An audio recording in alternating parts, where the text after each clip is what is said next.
গতকাল আমরা ২ জন বাংলাদেশী নাগরিককে আমরা গ্রেপ্তার করেছি বিকালবেলা।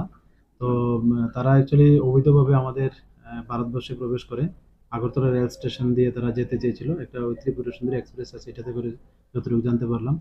তো ওদের নাম জিজ্ঞেস করলে বলল একজনের নাম ফিরোজা খাতুন, আরেকজন হলো অনামিকা আক্তার। তো গতকালকে আমরা একটা আমাদের আগরতলা জিআরপি থানাতে একটা তাদের এগেইনস্টে একটা মামলা নিয়েছি। তো আজকে আমরা তাদের মহামান্য আদালতে প্রেরণ করব। কতজন ছিল টোটাল? টোটাল ২ জন ছিল।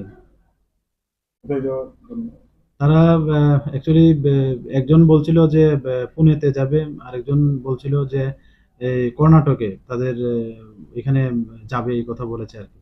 ওদের দুজনের সঙ্গে কি ডেস্টিনেশন কি দুজন। ছিল? তাদের সঙ্গে এমনিতে ইন্ডিয়ান কারেন্সি আছে আর তাদের মোবাইল ফোন আরকি। তো এগুলি আমরা দেখছি বিশেষ করে মোবাইল ফোনগুলাতে আরো অন্য কোনো কিছু বা কোনো অন্য কারো সঙ্গে কোনো কানেকশন আছে কিনা এগুলো আমরা দেখছি।